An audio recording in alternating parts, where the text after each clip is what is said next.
এক বছরের মধ্যে আমরা 5,500টি ইউনিয়ন তথ্য কেন্দ্র বানিয়েছি। সোনার চামচ মুখে নিয়ে জন্ম নেওয়া পলাতক ফ্যাসিস্ট হাসিনা পুত্র সজীব ওয়াজেদ জয়, যার চলাফেরায় সবসময় ছিল আভিজাত্য, সেই জয়ের চোখে মুখে এখন বিষণ্ণতা।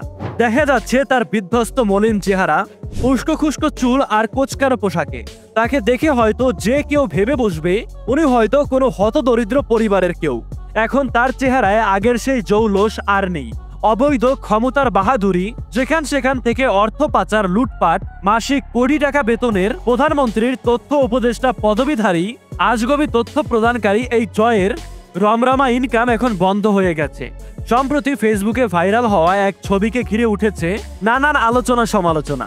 যেই ছবির ক্যাপশনে লেখা হয়েছে, পৃথিবীর একমাত্র 5,500 কোটি টাকার বিজ্ঞানী যার কোনো আবিষ্কার নাই।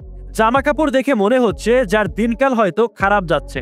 আগের মতো এখন আর সে 5,500 আবিষ্কার করতে পারছেন না। আওয়ামী লীগের জন্য ক্রমশ ছোট হয়ে আসা পৃথিবীতে নিজের ভবিষ্যৎ নিয়েও তার চেহারায় পড়েছে চরম উদ্বিগ্নতার ছাপ।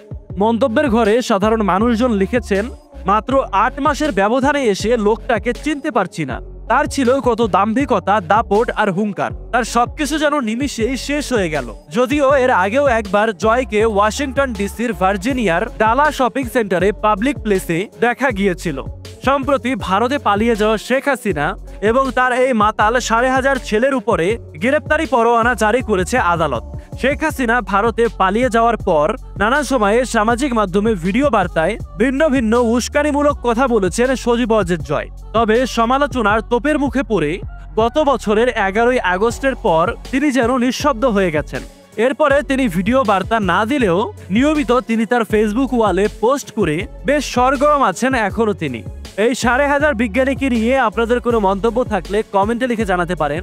আর তার অপকর্ম নিয়ে বিস্তারিত ভিডিও চাইলে তাও কমেন্টে লিখে জানাতে পারেন। আমরা তাকে নিয়ে ফুল একটা ডকুমেন্টারি তৈরি করার চেষ্টা করব।